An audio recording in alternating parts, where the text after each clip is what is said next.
हमारे पास ग्रुप जी दे रखा है जिसके हर एलिमेंट का स्क्वायर करने पे हमें आइडेंटिटी एलिमेंट मिलता है। अगर इस ग्रुप में आप देखोगे तो यहाँ पे 4 एलिमेंट्स हैं, यानी ग्रुप का जो ऑर्डर है वो 4 है। ये दो एलिमेंट्स इस ग्रुप के जनरेटर होंगे या फिर 23 इसको डिवाइड करता है। अगर इसी डेफिनेशन में हम कॉम्यूटेटिव प्रॉपर्टी को ऐड कर लें तो ये फिर फील्ड की डेफिनेशन बन जाती है।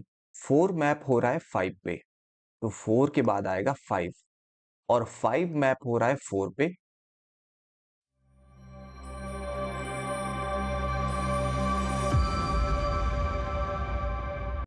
Hello everyone, welcome to Vashishtha maths. आज की इस वीडियो में मैं एचपीयू एमएससी एंट्रांस 2025 के अलजेब्रा के कुछ क्वेश्चन डिस्कस करने जा रहा हूं। तो चलिए स्टार्ट करते हैं। First question is, if G is a group such that a square equal to identity for all a belonging to G, then G is. Options are given. हमारे पास ग्रुप जी दे रखा है जिसके हर एलिमेंट का स्क्वायर करने पे हमें आइडेंटिटी एलिमेंट मिलता है। यहाँ पे ए स्क्वायर आइडेंटिटी के इक्वल दे रखा है। अब ए स्क्वायर को हम लिख सकते हैं A into A equal to identity. अब अगर आपको एग्जिस्टेंस ऑफ इनवर्स की प्रॉपर्टी याद हो तो वो प्रॉपर्टी कहती है कि ए स्टार बी जो है वो अगर आइडेंटिटी के इक्वल हमें मिलता है तो फिर ये जो बी होता है वो ए का इनवर्स होता है। तो यहाँ पे भी सेम सिचुएशन है। ए को ए से ऑपरेट करने पे हमें आइडेंटिटी मिल रहा है, इसका मतलब ए का इनवर्स ए होगा, यानी ए बेसिकली सेल्फ इनवर्स एलिमेंट होगा। तो ये जो ग्रुप हमारे पास दे रखा है जी, इसका हर एलिमेंट सेल्फ इनवर्स है।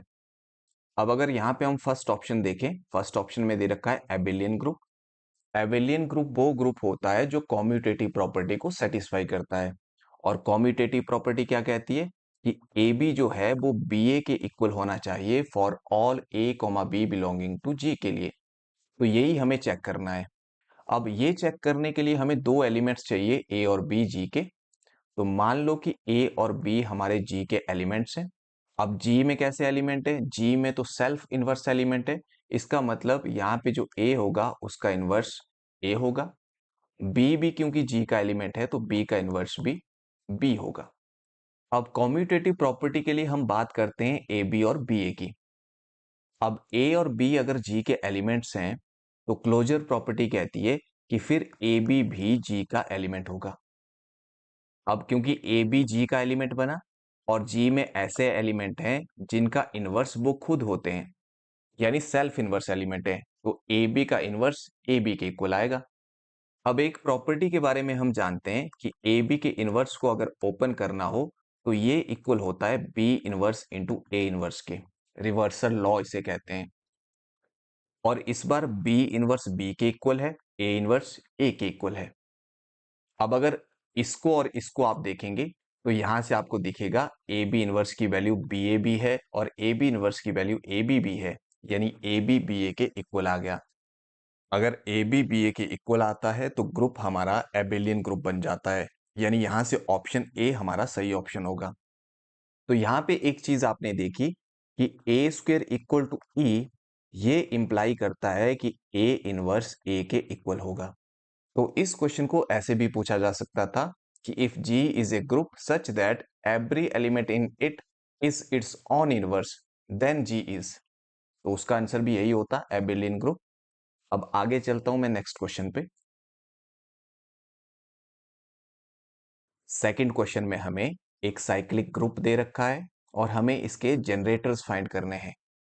अगर इस ग्रुप में आप देखोगे तो यहाँ पे 4 एलिमेंट्स हैं, यानी ग्रुप का जो ऑर्डर है वो 4 है। अब इस क्वेश्चन को करने के लिए एक डायरेक्ट ट्रिक भी मैं आपको बता देता हूं। यहाँ पे ग्रुप का ऑर्डर 4 दे रखा है। हम ये चेक करते हैं कि 4 से छोटे ऐसे कौन से पॉजिटिव इंटीजर है जिनका जीसीडी यानी ग्रेटेस्ट कॉमन डिवाइजर 4 के साथ 1 हो। जैसे 4 से छोटे पॉजिटिव इंटीजर हैं 1, 2 और 3। अब इनमें से हम चेक करेंगे कि 4 के साथ किसका जीसीडी 1 आ रहा है। जैसे पहले 1 और 4 का जीसीडी निकालें तो 1 और 4 का जीसीडी 1 होता है। 2 और 4 का जीसीडी निकालें तो 2 और 4 का जीसीडी 2 होता है। सबसे बड़ा वो नंबर जो 2 और 4 दोनों को डिवाइड करता है, ग्रेटेस्ट कॉमन डिवाइजर, वो 2 है। 3 और 4 को डिवाइड करने वाला सबसे बड़ा नंबर 1 है, तो जीसीडी यहां से 1 आ जाएगा। अब जीसीडी 1 हमें इन दोनों केसेस में मिला, एक 3 के साथ और एक 1 के साथ। इसका मतलब जो जनरेटर होंगे वो a की पावर 1 और a की पावर 3 होंगे। ये दो एलिमेंट्स इस ग्रुप के जनरेटर होंगे। अब इसके पीछे का कॉन्सेप्ट भी हम देख लेते हैं। दरअसल होता क्या है कि जैसे यहाँ पे ये जो ग्रुप है वो साइक्लिक ग्रुप है और जनरेट हो रहा है एलिमेंट ए से। इस ग्रुप के सारे एलिमेंट ए की पावर टाइप के हैं, ए से ही बन रहे हैं। साइक्लिक ग्रुप में जो ग्रुप का ऑर्डर होता है वो इक्वल होता है ऑर्डर ऑफ जनरेटर के, क्योंकि ग्रुप में 4 एलिमेंट है और ए भी 4 ही एलिमेंट बना रहा है, तो ग्रुप का ऑर्डर और जनरेटर का ऑर्डर इक्वल होता है। अब इस ग्रुप में एलिमेंट है ए की पावर टाइप के। हमने चेक करना है कि ए की कौन सी पावर वाला एलिमेंट जनरेटर बनेगा। ए की वो पावर वाला एलिमेंट जनरेटर बनेगा जिसका ऑर्डर ग्रुप के ऑर्डर के इक्वल आएगा।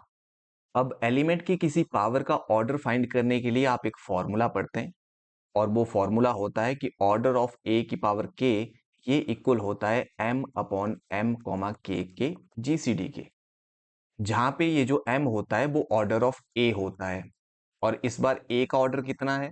ए का ऑर्डर है 4, क्योंकि ग्रुप का ऑर्डर 4 है, ए जनरेटर है, तो ए का ऑर्डर भी 4 होगा। तो यहां से आपको क्या मिल जाएगा? यहां से मिल जाएगा m की वैल्यू 4, और नीचे हमारे पास आ गया 4 कॉमा के इक्वल टू, ये इक्वल आना चाहिए ऑर्डर ऑफ ग्रुप के, और ऑर्डर ऑफ ग्रुप भी हमारे पास दे रखा है 4। अब ये इसके इक्वल है।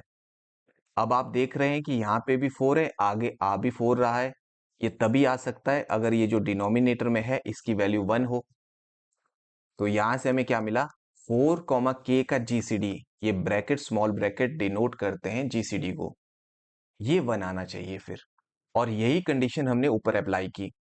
तो यहां से एक चीज और भी आपके काम आ सकती है, अगर कभी एलिमेंट की किसी पावर का ऑर्डर पूछा जाए तो उस केस में आप ये वाला फॉर्मूला यूज कर सकते हो। अब अगर इस क्वेश्चन के ऑप्शंस देखें तो हमारा सही ऑप्शन ऑप्शन सी होगा। ए और ए क्यूब इसके जनरेटर बनेंगे। अब आपको लग रहा होगा कि अगर हमारे पास ये ट्रिक है तो ये कॉन्सेप्ट पढ़ने की हमें क्या जरूरत है। इस ट्रिक से सिर्फ यही क्वेश्चन सॉल्व हो सकता है। अगर आपके पास साइक्लिक ग्रुप जनरेटर के बेस पे कोई और नया क्वेश्चन आ जाएगा तो उसमें आपको प्रॉब्लम आएगी। तो उसके लिए ये कॉन्सेप्ट पढ़ना जरूरी है, और यहां से आपको काफी सारी चीजें क्लियर हो जाएगी, जैसे ऑर्डर ऑफ साइक्लिक ग्रुप और ऑर्डर ऑफ जनरेटर ये इक्वल होता है, और एक आपको ए की पावर के टाइप के एलिमेंट का ऑर्डर फाइंड करने का फॉर्मूला भी यहां से मिल गया। तो आपकी अप्रोच जो है वो कॉन्सेप्चुअल रहनी चाहिए। अब आगे चलता हूं मैं नेक्स्ट क्वेश्चन पे। Third question is the number of subgroups of the group Z23। हमारे पास ग्रुप दे रखा है Z23 और हमें बताना है कि इसके सब ग्रुप्स कितने होंगे। अगर आपके पास Zn ग्रुप दिया हो, जो कि आप जानते हैं ये ग्रुप बनाता है एडिशन मॉडुलो n ऑपरेशन के साथ। ग्रुप Zn के जो नंबर ऑफ सब ग्रुप्स होते हैं वो इक्वल होते हैं number of divisors of n के, यानी n के जितने डिवाइजर होंगे उतने नंबर ऑफ सब ग्रुप्स Zn में होंगे। तो यहां पे n की जगह दे रखा है 23, जो कि एक प्राइम नंबर है, और इसके दो ही डिवाइजर होते हैं, या तो 1 इसको डिवाइड करता है या फिर 23 इसको डिवाइड करता है। तो यहाँ पे नंबर ऑफ डिवाइजर 2 हैं, इसीलिए नंबर ऑफ सब ग्रुप्स Z23 के 2 होंगे। तो ऑप्शन बी हमारा सही ऑप्शन होगा। अब आगे चलते हैं नेक्स्ट क्वेश्चन पे। Next question is which of the following is true. हमने ये देखना है कि इनमें से कौन सी स्टेटमेंट ट्रू है। फर्स्ट स्टेटमेंट कह रही है every finite integral domain is a field. ये ट्रू स्टेटमेंट होती है, क्योंकि जितनी भी फील्ड होती है वो सारी की सारी इंटीग्रल डोमेन होती है। सारी की सारी फील्ड इंटीग्रल डोमेन होती है, लेकिन सारी की सारी इंटीग्रल डोमेन जो है वो फील्ड नहीं होती है। सारी की सारी इंटीग्रल डोमेन फील्ड नहीं होती है। सिर्फ फील्ड वही बनती है जो इंटीग्रल डोमेन फाइनाइट हो। सेकंड स्टेटमेंट कह रही है a field is a commutative division ring. ये भी ट्रू स्टेटमेंट है, क्योंकि डिवीजन रिंग की डेफिनेशन कहती है कि रिंग में अगर यूनिटी हो, यूनिटी का मतलब है मल्टीप्लिकेटिव आइडेंटिटी, प्लस साथ में यूनिट हो, यूनिट का मतलब होता है मल्टीप्लिकेटिव इनवर्स। हर नॉन जीरो एलिमेंट का इनवर्स यहाँ पे एग्जिस्ट करता है डिवीजन रिंग में। ये डिवीजन रिंग की डेफिनेशन कहती है। डिवीजन रिंग क्या होता है? A ring with unity such that every non zero element in it has a unit. अगर इसी डेफिनेशन में हम कॉम्यूटेटिव प्रॉपर्टी को ऐड कर लें तो ये फिर फील्ड की डेफिनेशन बन जाती है। Basically field commutative division ring होता है, यानी कॉम्यूटेटिव रिंग विद यूनिटी होता है in which every non zero element has a unit. हर नॉन जीरो एलिमेंट का जिसमें इनवर्स एग्जिस्ट करता है। तो ये फील्ड की डेफिनेशन होती है, तो ये स्टेटमेंट भी हमारी ट्रू स्टेटमेंट है। अब दो स्टेटमेंट ट्रू हो चुकी है, तो इसका मतलब ऑप्शन डी ही यहां से सही ऑप्शन होने वाला है। थर्ड स्टेटमेंट कह रही है the number of proper ideals of a field is zero, यानी फील्ड में कोई भी प्रॉपर आइडल नहीं होता है। ये भी ट्रू स्टेटमेंट है, क्योंकि फील्ड में दो ही आइडल होते हैं, या तो जीरो आइडल या तो फील्ड खुद, और इन दोनों आइडल को हम इम्प्रॉपर आइडल कहते हैं। इनके अलावा जो बीच में आइडल बनते हैं वो प्रॉपर आइडल होते हैं, लेकिन फील्ड में वो आइडल नहीं बन पाते।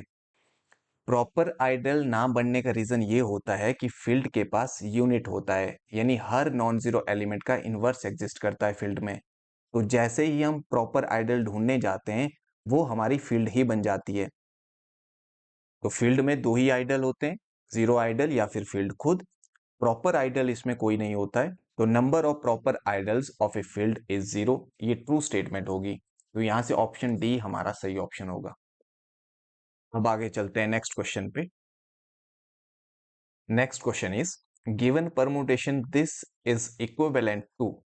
हमारे पास परमुटेशन दे रखी है, हमें देखना है कि ये परमुटेशन किसके इक्विवेलेंट होगी। अब यहां पे अगर हम ध्यान से देखें तो वन हमारा मैप कर रहा है सिक्स पे, यानी वन हमारा जा रहा है सिक्स पे, और उसके बाद सिक्स हमारा जा रहा है थ्री पे, तो सिक्स के बाद यहाँ पे थ्री आएगा, और फिर हमारा थ्री जा रहा है टू पे, तो थ्री के बाद टू आएगा, और फिर टू हमारा जा रहा है वन पे, यानी वन जहां से हमने स्टार्ट किया था, तो टू हमारा वन पे जा रहा है, इसीलिए हमारा साइकिल यहाँ पे कंप्लीट हो गया। वन हमारा गया सिक्स पे, सिक्स हमारा गया थ्री पे, थ्री हमारा गया टू पे, और टू वापिस गया वन पे, तो साइकिल कंप्लीट हो गया। तो एक साइकिल हमारा यहाँ पे ये बनेगा। अब इसके बाद आगे चलते हैं। अब इसके बाद हमारे पास रह गया फोर। फोर मैप हो रहा है फाइव पे, तो फोर के बाद आएगा फाइव, और फाइव मैप हो रहा है फोर पे, तो यहां पे भी साइकिल कंप्लीट हो गया, क्योंकि फोर हमारा मैप हुआ फाइव पे और फाइव मैप हुआ फोर पे, तो साइकिल हमारा कंप्लीट हो गया।